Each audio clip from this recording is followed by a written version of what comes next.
जय माता दी। स्वागत है आपका अपने चैनल आध्यात्मिक धारा में, जहां हम धर्म, अध्यात्म और पुराणों के रहस्यों को गहराई से समझते हैं। नवरात्रि की ये पावन यात्रा अब अपने छठे पड़ाव पर पहुंच चुकी है। आज का दिन समर्पित है शक्ति के उस स्वरूप को जिसने देवताओं के त्राहिमाम को शांत किया और ब्रह्मांड के सबसे भयंकर राक्षस का अंत किया। आज हम बात करेंगे देवी के छठे स्वरूप माँ कात्यायनी की। आखिर क्यों त्रिदेवों को अपने ही तेज से एक नई शक्ति का निर्माण करना पड़ा? महर्षि कात्यायन का माँ से क्या संबंध है और क्यों ब्रज की गोपियों ने भगवान कृष्ण को पाने के लिए इन्हीं की आराधना की थी? जुड़े रहिए हमारे साथ इस वीडियो के अंत तक, क्योंकि आज हम न केवल माँ के इतिहास को जानेंगे बल्कि उनके उस अचूक मंत्र को भी साझा करेंगे जो विवाह और जीवन की हर बाधा को नष्ट कर देता है। शास्त्रों में माँ कात्यायनी के स्वरूप का वर्णन करते हुए कहा गया है कि उनका रूप स्वर्ण के समान अत्यंत चमकीला और देदीप्यमान है। माँ की 4 भुजाएं हैं। माँ का दाहिना ऊपरी हाथ अभय मुद्रा में है, जो भक्तों को निडर होने का आशीर्वाद देता है। दाहिना निचला हाथ वर मुद्रा में है, जिससे माँ अपनी कृपा बरसाती हैं। बाईं ओर के ऊपरी हाथ में माँ ने एक चमकती हुई तलवार धारण की है और बाईं ओर के ही निचले हाथ में माँ कमल का पुष्प सुशोभित किए हुए हैं। माँ का ये रूप जितना ममतामयी है, शत्रुओं और पापियों के लिए उतना ही भयंकर और विनाशकारी भी है। आध्यात्मिक धारा के दिव्य साधकों, आज हम उस महाशक्ति माँ कात्यायनी की उत्पत्ति की बात कर रहे हैं, जिसने ब्रह्मांड को नष्ट होने से बचाया। लेकिन प्रकाश की असली कीमत तब समझ में आती है जब अंधकार अपनी चरम सीमा पर हो। आइए समय के चक्र को पीछे घुमाते हैं और उस अंधकार के स्रोत तक चलते हैं, उस क्षण तक जब ब्रह्मांड के सबसे भयंकर और अजय राक्षस का जन्म हुआ था। ये कथा शुरू होती है असुरों के राजा रंभ से। रंभासुर ने अग्निदेव को प्रसन्न करने के लिए घोर तपस्या की थी। प्रसन्न होकर अग्निदेव ने उसे वरदान दिया था कि उसे एक ऐसा पुत्र प्राप्त होगा जो तीनों लोक में हाहाकार मचाने की शक्ति रखेगा और जो अग्नि के समान ही प्रज्वलित और शक्तिशाली होगा। एक दिन रंभासुर यक्षों के क्षेत्र में घूम रहा था, जहां उसे एक अत्यंत सुंदर महिषी यानी जल भैंस दिखाई दी। वास्तव में ये महिषी कोई साधारण पशु नहीं थी, बल्कि ये श्यामला नाम की एक राजकुमारी थी, जो एक मुनि के श्राप के कारण भैंस बन गई थी। रंभासुर उस पर मोहित हो गया और उसी के गर्भ से एक अत्यंत भयानक, मायावी और विशालकाय बालक का जन्म हुआ। चूंकि उसकी माता एक महिषी यानी भैंस थी और पिता एक असुर था, इसलिए ये बालक आधा मनुष्य और आधा भैंस था। इसी बालक का नाम पड़ा महिषासुर। महिषासुर जैसे जैसे बड़ा हुआ, उसे ये समझ आ गया कि केवल शारीरिक बल से ब्रह्मांड का राज नहीं किया जा सकता। उसे अमरता चाहिए थी, उसे अजय होना था। अपने इस अहंकार और लालसा को पूरा करने के लिए वह सुमेरु पर्वत की कंदराओं में चला गया और वहां उसने सृष्टि के रचयिता भगवान ब्रह्मा जी को प्रसन्न करने के लिए एक कठोर और रोंगटे खड़े कर देने वाली तपस्या शुरू की। शास्त्रों में वर्णन आता है कि महिषासुर हजारों वर्षों तक एक ही पैर पर खड़ा रहा। उसने अन्न और जल का त्याग कर दिया। उसकी तपस्या इतनी प्रचंड थी कि उसके शरीर और सिर से अग्नि की लपटें उठने लगी। उसके तपोबल की गर्मी से स्वर्ग, पृथ्वी और पाताल लोक जलने लगे, नदियां उबलने लगी और देवता भी त्राहिमाम करने लगे। इस हाहाकार को शांत करने के लिए अंततः ब्रह्मा जी को विवश होकर प्रकट होना ही पड़ा। जब ब्रह्मा जी अपने दिव्य हंस पर सवार होकर उस तपोभूमि पर पहुंचे तो उन्होंने कहा, उठो वत्स महिषासुर, तुम्हारी तपस्या पूर्ण हुई। मैं तुम्हारे इस घोर तप से अत्यंत प्रसन्न हूँ। मांगो, तुम क्या वरदान चाहते हो? महिषासुर ने ब्रह्मा जी को प्रणाम किया। उसके चेहरे पर एक कपटपूर्ण और अहंकारी मुस्कान थी। उसने बिना किसी संकोच के कहा, हे पितामह, यदि आप मुझ पर प्रसन्न हैं तो मुझे अमरता का वरदान दीजिए। मुझे ऐसा वरदान दें कि मेरी कभी मृत्यु ही ना हो। ब्रह्मा जी ने गंभीरता से उत्तर दिया, हे महिषासुर, इस ब्रह्मांड का ये अटल नियम है कि जिसका जन्म हुआ है उसकी मृत्यु भी निश्चित है। मैं स्वयं भी इस नियम के अधीन हूँ, इसलिए अमरता को छोड़कर कुछ और मांग लो। महिषासुर बहुत ही कुटिल और चालाक था। उसने अपने दिमाग में मृत्यु से बचने का एक रास्ता खोज लिया, लेकिन यही उसके अहंकार ने उसकी बुद्धि भ्रष्ट कर दी। महिषासुर मानता था कि स्त्रियां अत्यंत कोमल और निर्बल और केवल श्रृंगार के लिए होती हैं। कोई भी स्त्री उसका बाल विवाह का नहीं कर सकती। इसी अहंकार में डूबकर महिषासुर ने ब्रह्मा जी से कहा, हे सृष्टिकर्ता, यदि मेरी मृत्यु अटल ही है तो मुझे ऐसा वरदान दे कि इस पूरे ब्रह्मांड में कोई भी देवता, दानव, गंधर्व, यक्ष, किन्नर, मनुष्य या पशु मेरा वध ना कर सके। यदि मुझे मृत्यु आए भी तो वह केवल और केवल एक स्त्री के हाथों ही आए। ब्रह्मा जी ने उसकी मंशा को समझ लिया। उन्होंने तथास्तु कहा और अपने लोक को लौट गए। जैसे ही महिषासुर को यह वरदान मिला, उसका बचा कुचा संयम भी नष्ट हो गया। वो जानता था कि अब उसे कोई पुरुष या देवता नहीं मार सकता और वो किसी स्त्री को अपने सामने एक तिनके के बराबर भी नहीं समझता था। ये वरदान ब्रह्मांड के लिए एक प्रलय बन गया। महिषासुर ने अपनी विशाल और क्रूर असुर सेना के साथ सबसे पहले पृथ्वी के राजाओं को कुचला, ऋषियों के आश्रमों को जलाया और फिर उसने सीधे स्वर्ग की ओर अपनी आंखें उठाई। ब्रह्मांड का सबसे बड़ा संकट अब देवताओं के दरवाजे पर दस्तक दे रहा था और यहीं से शुरू हुआ देवताओं का त्राहिमाम और देवराज इंद्र की पराजय का वो भयंकर अध्याय। महिषासुर ने अपनी विशाल और क्रूर असुर सेना के साथ स्वर्गलोक पर भयंकर आक्रमण कर दिया। देवराज इंद्र ने अपने वज्र से और अन्य सभी देवताओं सूर्य, चंद्र, वायु, अग्नि और वरुण ने अपनी पूरी शक्ति से इस आक्रमण का सामना किया। स्वर्ग के द्वार पर देवताओं और दानवों के बीच एक प्रलयकारी युद्ध छिड़ गया। परंतु महिषासुर कोई साधारण असुर नहीं था। ब्रह्मा जी के वरदान के कारण देवताओं का कोई भी अस्त्र शस्त्र उसका बाल भी बांका नहीं कर पा रहा था। इंद्र का वज्र भी महिषासुर के सामने विफल हो गया। देखते ही देखते महिषासुर ने स्वर्ग पर अधिकार कर लिया। उसने देवराज इंद्र को उनके सिंहासन से उतार फेंका, देवताओं के ऐश्वर्य को छीन लिया और तीनों लोकों का अधिपति बन बैठा। महिषासुर का आतंक इतना बढ़ गया कि उसने सूर्य को अपनी मर्जी से चमकने का आदेश दिया, वायु देव को अपना सेवक बना लिया और अग्नि को अपने अधीन कर लिया। पूरे ब्रह्मांड का संतुलन बिगड़ गया। देवता स्वर्ग से निष्कासित कर दिए गए।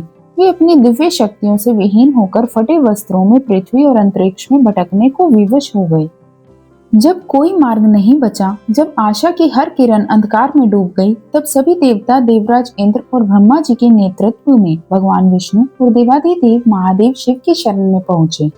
देवताओं ने सिर झुकाकर त्रिदेवों को महिषासुर के अत्याचारों की पूरी कथा सुनाई। इंद्र ने कांपते हुए स्वर में कहा, हे प्रभु, महिषासुर के वरदान ने सृष्टि के नियम बदल दिए हैं। हम सब बेघर हो गए हैं। यज्ञों का भाग अब देवता नहीं बल्कि असुर खा रहे हैं। वो किसी भी पुरुष के हाथों नहीं मर सकता। यदि शीघ्र ही कुछ नहीं किया गया तो धर्म का सदा के लिए अंत हो जाएगा। देवताओं की ये करुण पुकार और महिषासुर का ये दुस्साहस सुनकर भगवान शिव और भगवान विष्णु के भीतर धर्म की रक्षा का एक ऐसा भयंकर क्रोध उमड़ पड़ा जिसे ब्रह्मांड ने पहले कभी नहीं देखा था। शास्त्रों में वर्णन है कि ये क्रोध साधारण नहीं था, ये ब्रह्मांडीय महाक्रोध था। सबसे पहले देवाधिदेव महादेव के मस्तक से उनकी तीसरी आंख के पास से एक अत्यंत प्रज्वलित श्वेत और विशाल प्रकाश पुंज प्रकट हुआ। उसी क्षण भगवान विष्णु के मुख से एक नीले और स्वर्णिम रंग का भयंकर ज्वाला रूपी तेज उत्पन्न हुआ और फिर ब्रह्मा जी के शरीर से एक लाल रंग का दिव्य प्रकाश फूट पड़ा।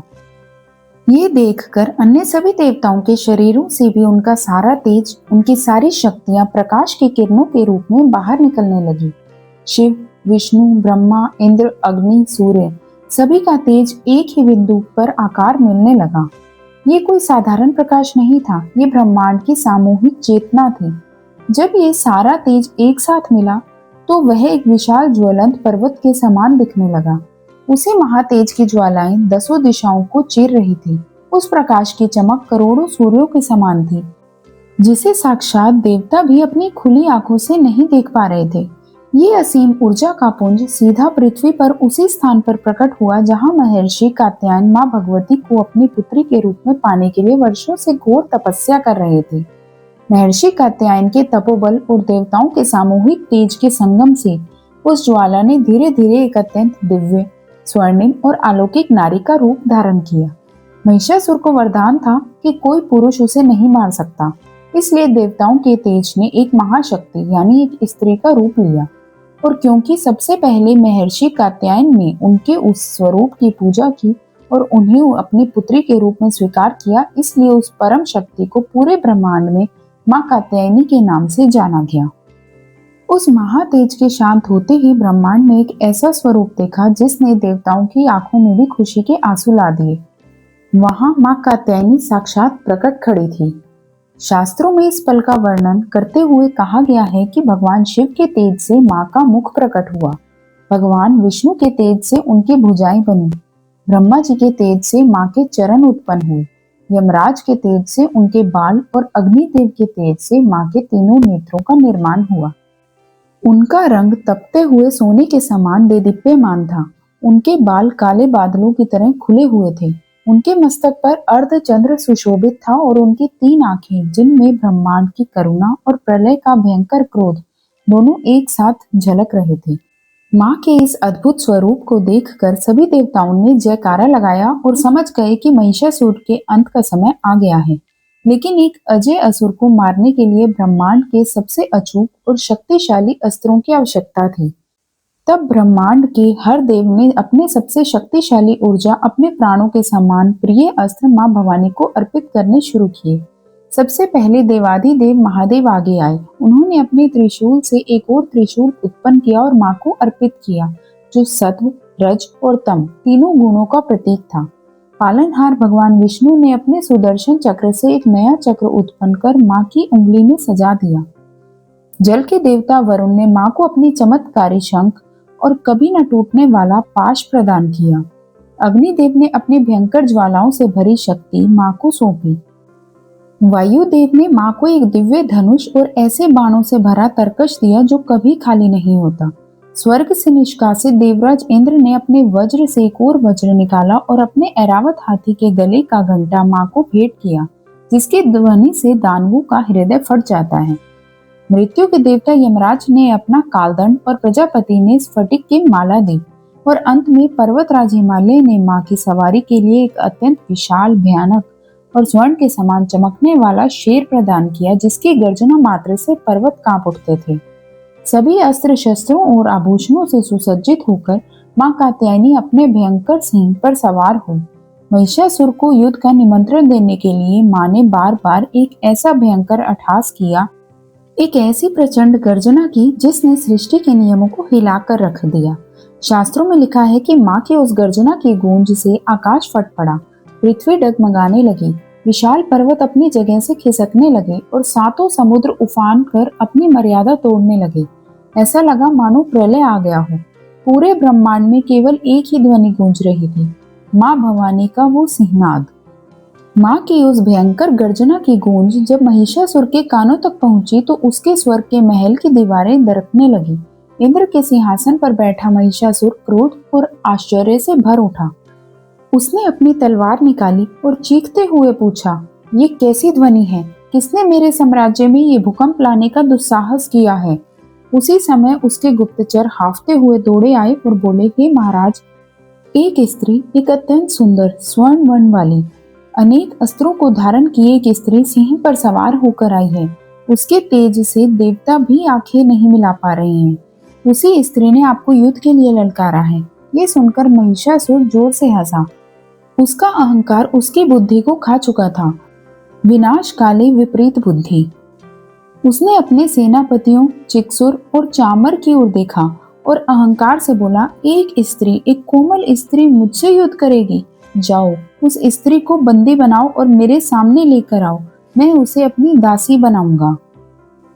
महिषासुर के उस अहंकार पूर्ण आदेश को पाकर उसके सबसे खूंखार सेनापति चिक्षु, चामर, उदग्र, भाष्कल और कराल अपनी विशाल चतुरंगिनी सेना के साथ माँ की ओर दौड़ पड़े।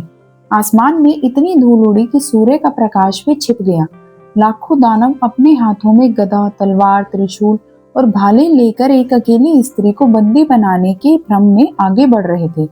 चिक्षुर ने अपने हजारों रथों के साथ माँ को चारों ओर से घेर लिया और तीरों की ऐसी वर्षा की जैसे सावन के महीने में सुमेरु पर्वत पर मूसलाधार बारिश हो रही हो। लेकिन वो कोई साधारण स्त्री नहीं थी, वो तो साक्षात जगदम्बा थी। दानवों के बाणों की वर्षा को देखकर माँ कात्यायनी तनिक भी विचलित नहीं हुई। उनके मुख पर एक दिव्य मुस्कान थी। माँ ने एक ही पल में अपने धनुष से ऐसे अचूक बाण छोड़े जिन्होंने दानवों के सारे अस्त्र शस्त्रों को हवा में ही काट कर राख कर दिया। माँ के क्रोध की कोई सीमा नहीं थी। उन्होंने अपने त्रिशूल और खड्ग से दानवों के सिर ऐसे काटने शुरू किए जैसे कोई लकड़हारा जंगल में पेड़ काट रहा हो। किसी दानव का सिर धड़ से अलग हो रहा था तो कोई माँ की गदा के प्रहार से धरती में धंस रहा था। माँ के वाहन उस विशाल और भयंकर सिंह ने भी रणभूमि में हाहाकार मचा दिया। उसकी एक दहाड़ से हाथियों के हृदय फट गए। सिंह ने अपने पंजों से दानवों की छाती चीर दी। देखते ही देखते माँ के सुदर्शन चक्र और त्रिशूल से महिषासुर के अजय सेनापति चिक्षुर और चामर कटकर धरती पर गिर पड़े। महाबली कराल और बाष्कल भी माँ के क्रोध की अग्नि में जलकर भस्म हो गए। लाखों की दानव सेना गाजर मूली की तरह कटकर खून की नदियों में बहने लगी। अपनी अजय सेना को इस तरह मिट्टी में मिलते देख महिषासुर के होश उड़ गए। उसका सारा अहंकार टूटकर चकनाचूर हो गया। क्रोध में अंधा होकर महिषासुर स्वयं अपनी असली महिष रूप में रणभूमि में उतरा। वो इतना विशाल और भयानक था कि उसके दौड़ने से पर्वत कांपने लगे और उसकी पूंछ के टकराने से समुद्र का पानी आसमान तक उछलने लगा। उसने अपने सींगों से पहाड़ों को उखाड़कर मां भवानी की ओर फेंकना शुरू कर दिया। जब महिषासुर ने देखा कि उसके शारीरिक बल से मां का बाल भी बांका नहीं हो रहा, तो उस कुटिल असुर ने अपनी मायावी युद्ध का सहारा लिया। उसने ब्रह्मांड की सबसे भयंकर माया रची। अचानक उसने अपना भैंसा रूप त्याग दिया और एक अत्यंत खूंखार शेर बन गया। जैसे ही वो शेर मां पर झपटा, मां कात्यायनी ने अपनी चमचमाती तलवार से उस शेर का सिर धड़ से अलग कर दिया, लेकिन वो मरा नहीं। कटते ही उस शेर के धड़ से हाथ में तलवार लिए एक विशाल पुरुष बाहर निकल आया। मां ने पलक झपकते ही अपने तीरों से उस दानव के सीने को छलनी कर दिया। वो मायावी फिर से बदला। इस बार उसने एक भयंकर और विशालकाय हाथी का रूप ले लिया।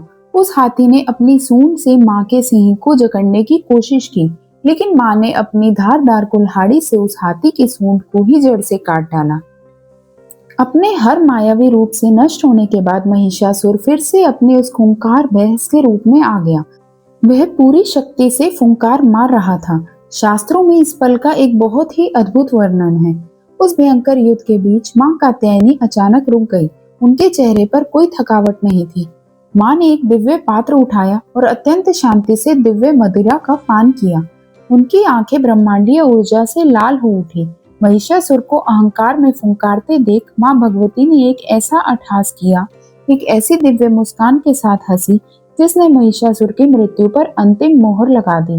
मां ने उस असुर की ओर देखा और कहा, हे मूर्ख अहंकार, जब तक मैं इस रस का पान कर रही हूँ, तो क्षण भर के लिए और गर्जना कर ले, क्योंकि मेरे हाथों से मारे जाने के बाद इसी स्थान पर देवता ही हर्षनाद करेंगे।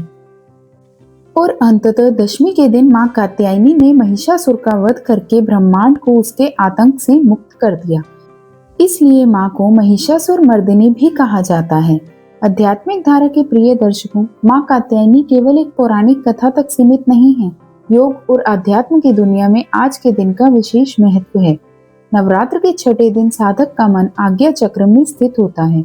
आज्ञा चक्र दोनों भुवों के बीच स्थित होता है, जिसे हम तीसरी आंख भी कहते हैं। जब हम मां कात्यायनी की आराधना करते हैं तो हमारा ये चक्र जागृत होता है।